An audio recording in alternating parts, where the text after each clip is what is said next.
An advisor to the IRGC chief claims Iran's missile factories are producing weapons faster than forces are firing them on the battlefield, sending a defiant message to Washington and Israel. Iran says missile production is surging as the IRGC prepares for a potentially long war. Tehran claims its factories can continue feeding the battlefield for years, even under sustained pressure. Tehran's message to Trump is blunt: missiles will keep coming until the final day of any war.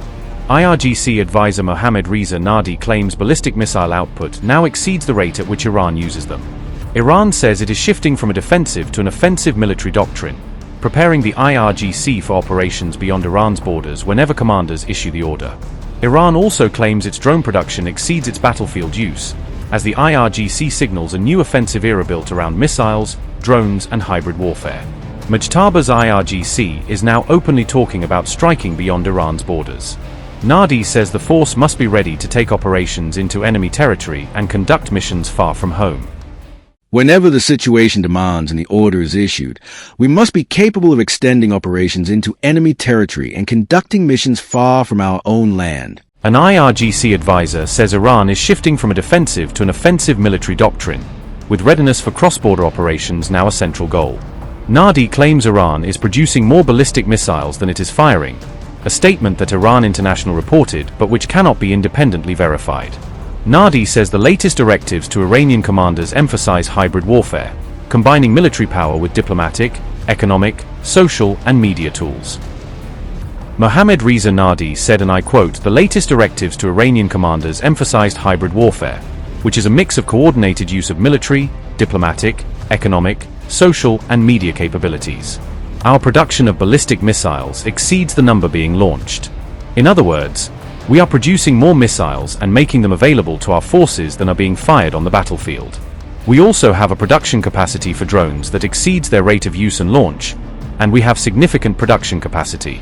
Production of this equipment will continue, and even if the war lasts for several years, ballistic missiles will still be produced and fired at the enemy on the final day of the war."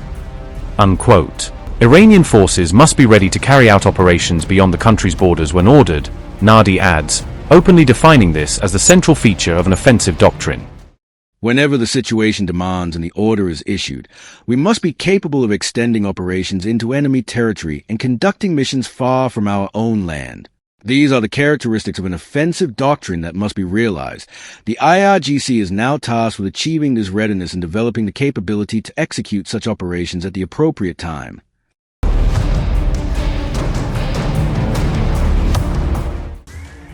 Iranian state TV pundit Mohammad Marandi warned of a possible new US-Israeli attack on Iran amid heightened regional tensions.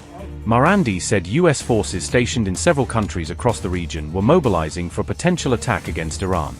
He said the US could launch a blitz operation against Iran alongside Israel, according to Iran International. Mohammad Marandi said, and I quote, "Iran is aware that the Trump regime's forces in Kuwait, the United Arab Emirates, Qatar, Saudi Arabia, Bahrain, and Jordan are mobilizing for a potential blitz attack, likely alongside Israeli forces, against the Iranian people." Unquote. The Iranian pundit warned that Tehran was prepared to respond quickly and crushingly if another attack was launched. Marandi had also been part of an Iranian delegation involved in US-Iran talks mediated by Pakistan.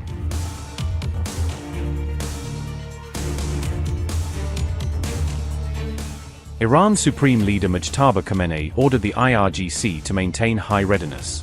Mujtaba told new IRGC Chief Ahmed Vahidi to prepare for powerful offensive operations amid heightened tensions. Mujtaba also ordered Vahidi to strengthen the IRGC's revolutionary spirit and ideological commitment among its forces. Any questions for us? Mr. President, in addition to this big announcement, you've also been posting about Iran today opposing their latest demands. You said this last round of talks was Iran's last chance before decapitation. So what now? What comes next? You'll find out. Are you still, are massive escalation, is that still on the table? Well, we have that certainly that ability if we want to do that. Yeah, you'll find out. You said you're low-keying it with them, that I you're think so. semi-negotiating. What exactly does that mean? Well, they asked for reparations, you might say, or they asked for money for the damage that we've done. I said, that's a good idea. Well, we're going to ask for money for the damage they've done over a 50-year period.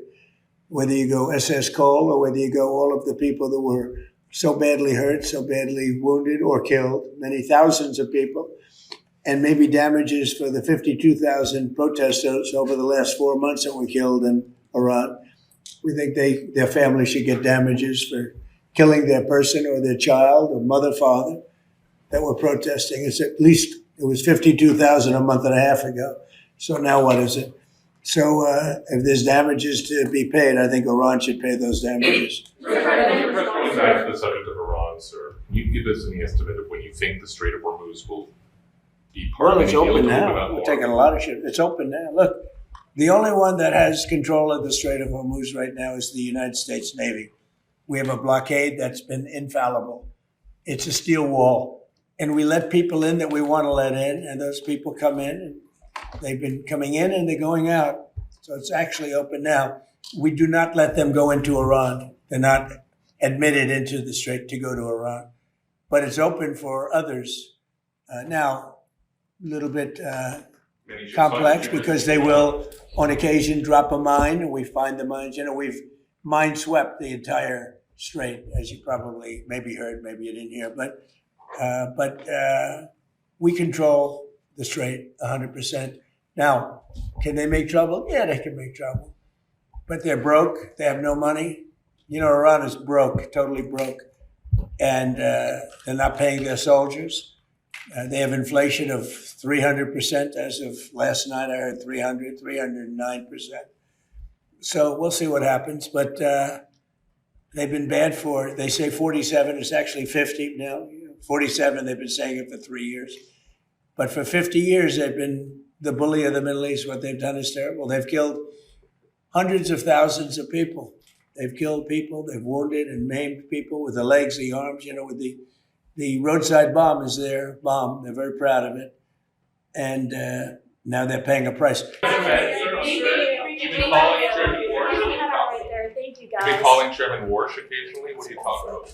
No, actually, the Wall Street Journal had a wrong story. He said I spoke to him. No, I have tremendous respect for Kevin Warsh. I've only spoken to him one time briefly a few days ago, just a conversation. Look, he's going to do it. He's going to run it. I know what he'd like to do, but he has to run it. He's got a board. It's not only him. If it was up to him, it would be different. But he's got a board. But I've only, you know, they said I speak to him all the time. And I've spoken to him one time since his assumption, since he took over. And great conversation, but he's a great guy. You know, he's my pick. And I'm going with him 100%. But they made it sound like I live and breathe. You know, I speak to Kevin all the time, every time. I spoke to him one time.